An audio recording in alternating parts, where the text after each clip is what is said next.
this segment will embrace some of the concepts around infusing orientation and mobility and CVI, the principles of cortical visual impairment and the principles of orientation and mobility.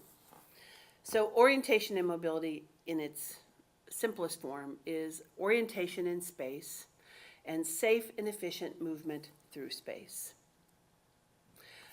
For children with cortical visual impairment, we have to recognize that CVI is inherently different from ocular forms of visual impairment, that children with CVI require different assessment, instruction, and adaptations. So it all begins with assessment, and this is also true of orientation and mobility, that a CVI range score is part of that assessment, even relative to orientation and mobility, that we evaluate additional skills of orientation and mobility, and there are other tools that can help us sort of think about these two things together. But in terms of the level of functional vision, I'm recommending that the CVI range be sort of the driving way that you identify those characteristics. So an example that is shown here is a screening called the Preschool Orientation and Mobility Screening that was published by AER Publications. It was written by Bonnie Dotson-Burke and myself, and it provides a set of tools to look at preschool O&M and also has a specific section for CVI. I also want to mention that I have developed a set of tools called the resolution charts, and there is one for orientation and mobility. It's critical that I mention that the O&M and the other traditional resolution charts that you may be aware of they were presented in a publication that I did for AFB, the American Foundation for the Blind, in 2007. Those documents are currently being upgraded. So I'm going to talk about the resolution chart, but be aware that the one that you may have is actually one that is being adapted and updated. With the resolution chart, we plot the present levels of the child's functioning based on the characteristics. So you see on this first example of the CVI orientation and mobility resolution chart that you can look at the phases, phase 1, phase 2, and phase 3. You'll see that under each one of those phase titles there is an overarching goal for that phase. So in phase 1 it's building visual behavior, phase 2 integrating vision with function, and phase 3 is the resolution stage or phase. Under that there's also a indication that in phase 1 we would use level 1 environmental considerations, phase 2 the environmental considerations change, and by phase 3 they are less restrictive or fewer adaptations. The resolution chart also is used to think about a characteristic as it emerges across the range, and also that's kind of the horizontal movement as well as the vertical development when you think, let's look at all the characteristics as they present at range 1 to 2, and you could look at that and examine it.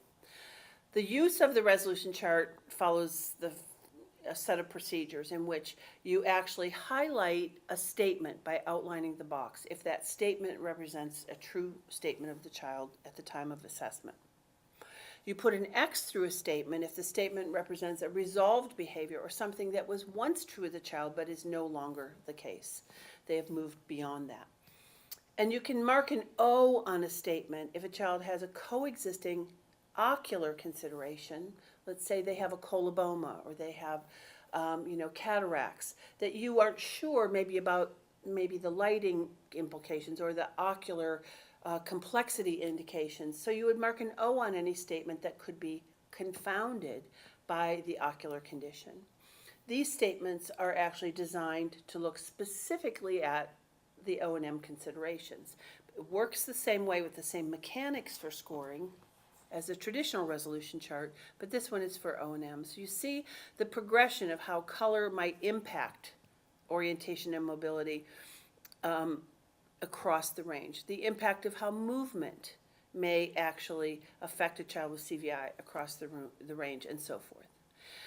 One particular thing that I want to point out is that in the area of light gazing, you see that there are no indications for the highest end of the range. That is an example of something that has required me to really change and upgrade these resolution charts. But it's a way to think about not just what the child does in a classroom setting or a home setting, but what they do in their greater environment, whether it's that environment of classroom, the hallways, the school at large, the outdoors of the school, the outdoors of their home community, the outdoors of a greater or larger community, are all situated through the filter of these characteristics. So here are some critical considerations. First, we do consider the CVI characteristics in terms of orientation and mobility. It's very counterintuitive to me that people would think, well, if I'm the teacher of the visually impaired or I'm in charge of this child's CVI programming, that I'm going to think about all those characteristics, all 10 of them. And yet, when orientation and mobility is added, that somehow we just go back to the standard set of behaviors and instructional goals. Again, the same framework of those CVI characteristics has to be used to really nail down and specify how CVI considerations must be examined if a child has CVI. It's a different game. So with the CVI considerations and looking at the characteristics, we'll think about levels of complexity, preferred color, degree of novelty. Very common report that parents will say, and other individuals who know a child well, they'll say, you know, he's fine in his typical environment, but boy, when he's in a new setting, it's really hard. He just clings to me. We're going to look at distance, how distance affects the child. We'll look at the type of traveler that the child is. Are they a rote traveler? Are they a route traveler? Or are they a large space traveler? All those considerations have to be thought about. Again, the ocular visual impairment rules frequently don't hold in regard to O&M. Reconsider your thinking. It's not about contrast. So if people know me well, they don't hear me use the word contrast in regard to adaptations, considerations for children with CVI. That black and white as a high contrast target is often contraindicated in favor of highly saturated color. It's not about acuity. That's the rules of size plus distance just don't hold. They're not true. They are not the most important factor nor the driving construct for kids with CVI. That we think about, if we think about a certain size object, you know, if this is a 5-inch object and it is placed at a certain distance, the standard acuity, one of the standard acuity measurements would be, well, how far away could I place this standard size object and have the child still see it? And then I compare that to a standard of normal vision, and we get kind of an acuity reading. For kids with CVI, it isn't about how far away or how big the object is. It's about the condition. So this object, this same 4.5 or 5-inch object that is presented at near, I could hold the size of the object the same and the distance the same, but if I make the background busy or more complex, the child may not see it. Very, very different consideration. It's also not about just increasing light. So when we talk about light for children with CVI, we'll talk about how light can be a very important tool to help the child become oriented in space and even to move safely. For many children with ocular considerations, we look at type of light, intensity of light, position of light. It's a different construct for kids with CVI. For many children with eye disorders, we think about the importance of keeping a target stable, keeping it steady, keeping it in the same place. Very different for children with CVI, that a moving target is often much more easily regarded than something that is stationary. Just a few examples of how the rules for ocular visual impairment may actually be a difficult construct when we look at kids with CVI. We want to make adaptations based on those characteristics that we have assessed at a certain level. It's also important to consider pairing an environmental prompt with a naturally occurring landmark. So I've seen some very interesting adaptations for orientation and mobility for students with CVI, and sometimes they'll have like, maybe a shape. We're going to put orange circles all the way down the wall to help the child know the route or the rote behavior to get from their classroom to the cafeteria. What I would suggest is that if we step back and think, how is it that we will ultimately know how to orient ourselves in space and to travel safely there?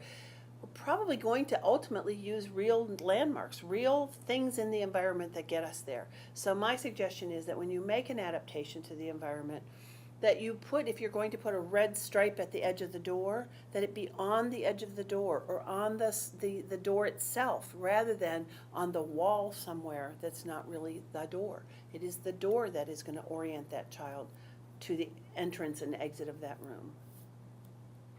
So let's talk about a few of the characteristics in terms of O&M.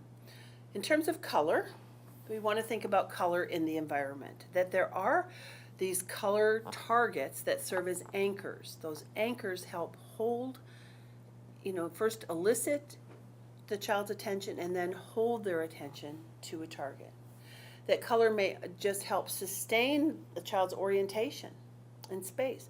Color can assist in identifying salient environmental features. We're going to embrace color, not assume color, not ignore color. We're going to actually embrace it intentionally. So this is a picture of a stop sign, and there is a green road sign above the red stop sign. That color of that red stop sign is critical. It stands out against all other signs because of its redness. Again, there's a reason that folks who studied these kinds of things made it red. This shows a picture of a sign. This is actually a sign near my home that still exists. It's still on the road. It's still, I guess, is intended to help keep children safe. And it's a white sign with black lettering and a black image of a child running. And it says "Children at Play." You will not see signs like this newly installed. These signs were once considered the most visually alerting target. That if you use black and white, high contrast, the child will visually alert. But in the subsequent slide, you see that there is kind of an example of a replacement sign. It's not the "Children at Play" sign, but it shows a person walking sighted guide with another person. These are black images on a yellow background. And so you'll see that the "Children at Play" and other safety type signs are really now these fluorescent colors, because we know the brain is extremely interested in those colors, that we alert to them without even thinking about it much of the time. So color is an anchor, and we're going to seek out those pieces in the environment that have color and use them as aspects to help this child become oriented in space. Another example is an exit sign.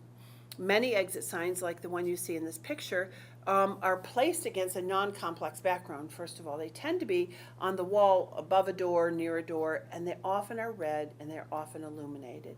This is a wonderful, naturally occurring target that actually conveys an important meaning. Whether the child can read the word or not, they can actually look for this target as an indication of this is how we exit the door. We are not going to ignore this.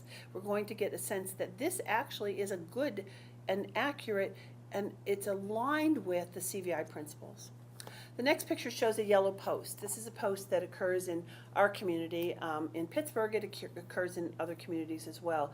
These posts are bright yellow, and they are permanent. They are there to help protect pedestrians that may be at a crosswalk, and they are there to kind of help traffic alert to the crosswalk. But they are great landmarks for children with CVI.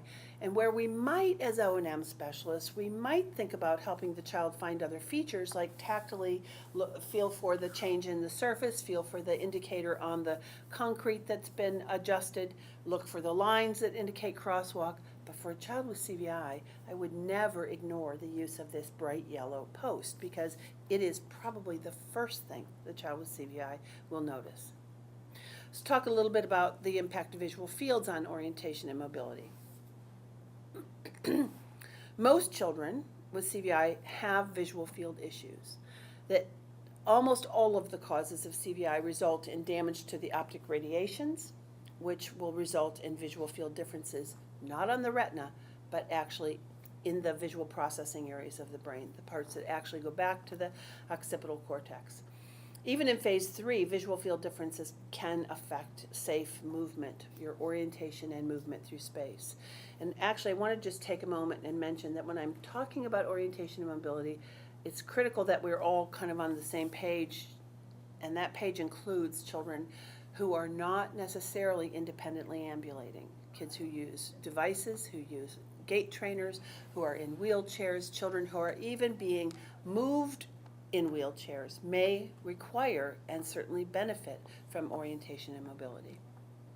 So keep in mind in the area of visual fields that lower visual fields are often atypical. They are a very big risk to be atypical in children with CVI, and so even in addition to other field issues and field preferences, please be astute to the great possibility that a child with CVI will have lower visual field issues, which certainly could affect their ability to be safe in regard to drop-offs that include stairs, curbs, and surface changes.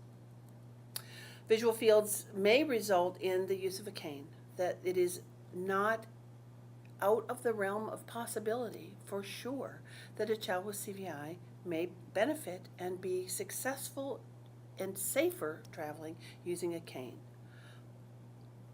And this is a picture of an example of a long cane, but many children will actually begin with the red ball tip or a larger surface area tip that will give them more information. This shows a picture of a very small child using a long cane, and this child could easily be a child with CVI. Just a picture of a cane that is, this is an area that was adapted in a classroom. You see the red that surrounds and the little bit of shininess that surrounds the place where a particular child's cane is hung. You see a cane is hung next to it, but this area, the empty space, is the one that's used for the child with CVI, so he also can retrieve his cane and place it back independently. The next characteristic I want to talk about is movement, attraction to movement. That humans are inherently attracted to movement. We all differentially respond to movement. So a little bit earlier in this room, you know, a bird flew by, and the other adults in this room were obligated to kind of, for a moment, glance at the direction of that movement. Individuals with CVI have a kind of a supercharged movement response, that it can more readily help individuals with CVI locate targets that have movement properties, that their ability to suppress their attraction to movement may be reduced. In other words, movement is a powerful tool that helps a child first notice and then even stay with the target. So for a while, some children with CVI will only look at targets that are shiny or physically move because of this characteristic. Later on, movement may be an issue in a different way. It may be that the child's so attracted to movement that they veer in the direction of the movement, also making them potentially less safe.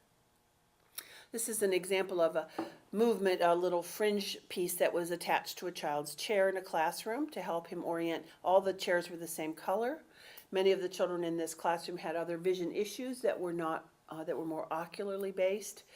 But for this child with CVI, in order to sort of notice his chair at a certain distance, rather than being held by somebody's hand to be moved to the chair, he actually visually located the chair using this red, shiny, moving target.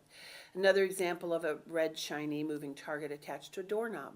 You see, this is on a rubber band, so this can actually be moved from doorknob to doorknob. That helps a child respond to the prompt, you know, let's go to the door, we're getting ready to go to gym class. Let's go to the door, we're going to take a walk outside. So much more independence. That sometimes movement can come naturally in the environment. You see that this is a silver plate that has buttons for an elevator. This silver plate in itself might orient the child to the place where the buttons occur. So there are places where you can put adaptations. We're in a public spot. I can't go there everywhere we're going to go and put, you know, adaptations on that new environment, but I can suggest to the child that there is something shiny, and if you look for that shiny silver plate, we'll find the buttons there. Movement is that shininess that draws the child. Other targets, this shows a picture of a flag. There are things that move in space naturally that occur that can again be paired with the identification of a target. So when you come in the van, you're going to kind of know you're getting close to your school when you see that flag moving by the door. Once you get off the van, move in the direction of that moving flag, and you'll be very close to the door. But orientation in space may be more difficult. This picture shows a complex urban area in which there are people moving in different directions. There are cars, there are pedestrians, there are bicycles. And this kind of movement can be debilitating to children with CVI and to adults, teenagers, those who are transitioning into the community. It can be debilitating. Because the complexity and the multifaceted kinds of movement can result in the child being completely disoriented. So there may be times when movement serves as a plus or a support, times when movement actually makes a child in a situation of decreased safety in which they may require more assistance. We'll talk for a moment about orientation and mobility and light gazing. That light also may help as an anchor, much like color, much like movement, may help draw and hold a child's attention, and also, like movement, may be a distractor. So this shows a traffic light, and it's very interesting that when you look at this traffic light, now from this angle, the traffic light shows red, and that lighted traffic light may be actually very accessible to a child with CVI who's a larger space traveler, who's actually able to handle more complex environments, maybe transitioning again into the community or onto some other school. The light may actually work. Other times this light may not be presented against the clear sky background, but from the angle in which the individual stands, that light, that traffic light, may actually have as a backdrop a complex array of information from that environment. So again, we have to be aware that even if it works in some circumstance, it isn't the child's vision that's changing, it's the environment that may result in difficulty. This shows a picture of a light at the end of a hallway that may really draw the child inadvertently to the wrong location, or may support the child in knowing that we're moving in the direction of the lighted double doors. When you see those double doors, you'll know that as they seem to get bigger, it's because you're getting closer to that and you're getting closer to your destination. Again, like many of the characteristics, can serve as a support, but may also be difficult. This is a photo I took at Perkins School for the Blind of the Groesbeck Technology Center. And this center had something that really alerted me when I saw it. I thought, this is really interesting for individuals with CVI. You may notice first, and it'll be hard for you to sort this out because your brain has already done it, but you may have noticed one of two things right away. The red exit sign that's lighted, your brain may have forced you to look at that immediately. But right after that, or very close to that, your brain alerted you to the lighted targets that were the line of lights on the ceiling. But what's very interesting, and what may be a wonderful adaptation for children with CVI who are more rote or route travelers, who are doing more simplified traveling in a more controlled situation, that adding light to this doorway amazingly orients the child to that indentation indicates a place where you might turn because there's a door there. So you could actually come up with an adaptation using some stick-up battery-operated lights as another way to pair them with a naturally occurring landmark to help the child orient more independently to a target place they would be traveling within a school. Complexity is a characteristic that will affect a child, profoundly. We have to think about the surface of the object, the viewing array, and the sensory environment. So again, we have to, even though there are some targets in this first image that show all kinds of stoplights and so forth, that if I asked a child with CVI to locate something like, let's find, we're going to, stop when we get to the parking meter, again, you see the impact of this complex array makes that very difficult for a lot of children with CVI. But a more normal, natural one, you won't see the image I showed you before very often in your life. It's kind of a simulated thing. But this picture, you will. And this is a picture that was taken in the summer around the holiday, the 4th of July holiday. And it was an office where the window was decorated with lots of decals. Tinsel for the 4th of July, flags, stripes, stars, and what once was a stable kind of indicator of an entranceway now became something novel and complex, and the child who had been getting there previously before could not figure out that this was his door. We have to be very cautious about how we design these anchors and then whether or not we leave them alone. Because all of these decorations please the teacher, please some of the other children, but they're really through the child with CVI tremendously. To this child with CVI, this was not their classroom door anymore. This is a picture of a grocery store. And you see that there are so many challenges here. You know, we often take students with O&M needs into commercial places, and this is a grocery store, and we talk about how things are organized within a store and how to locate target images.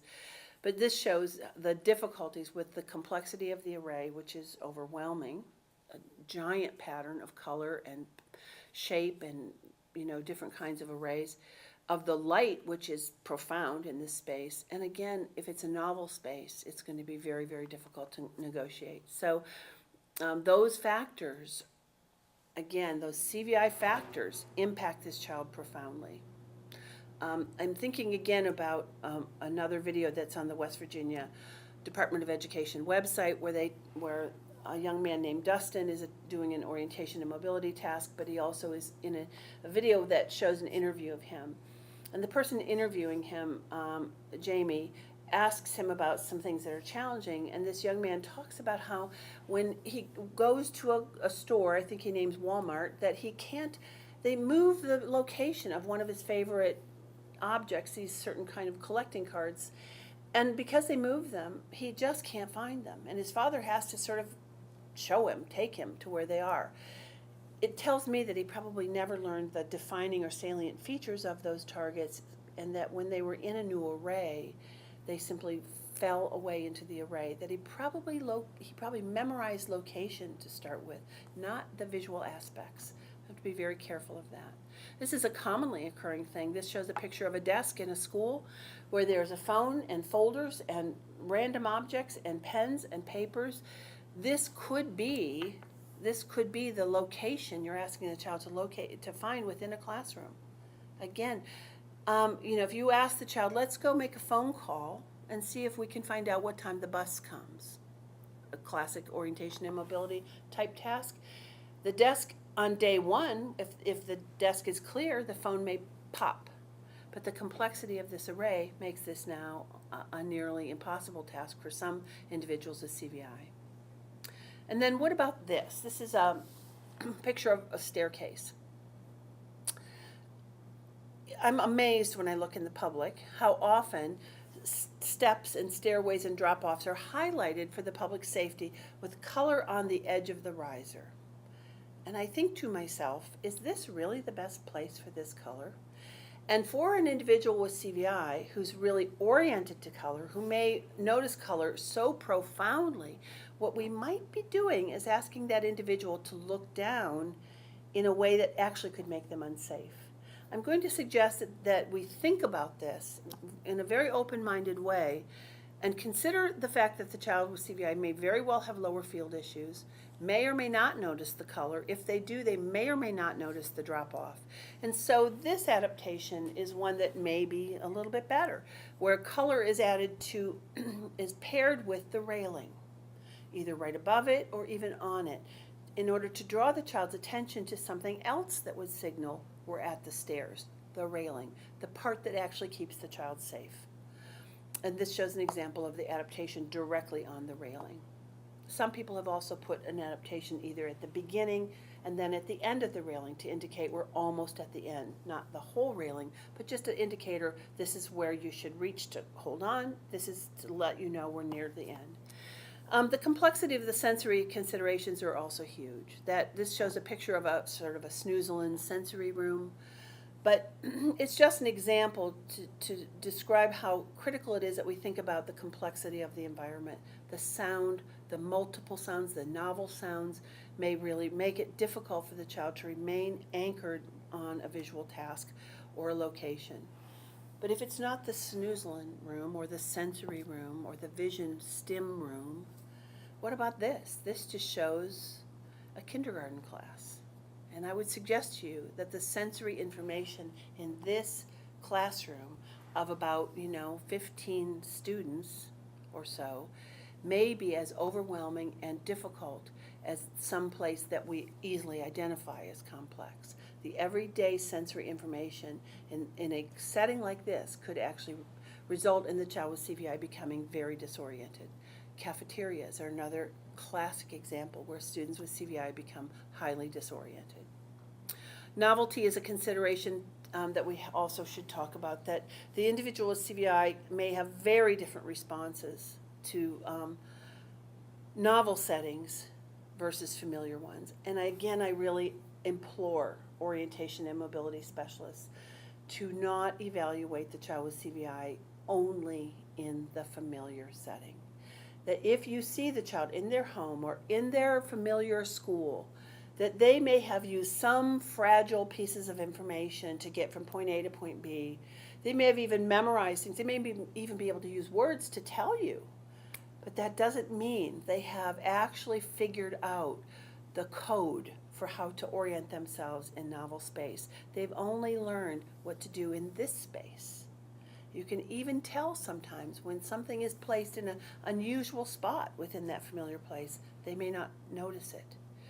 Well, it is critical to assess the child with CVI outside of the home, the school, or other familiar areas.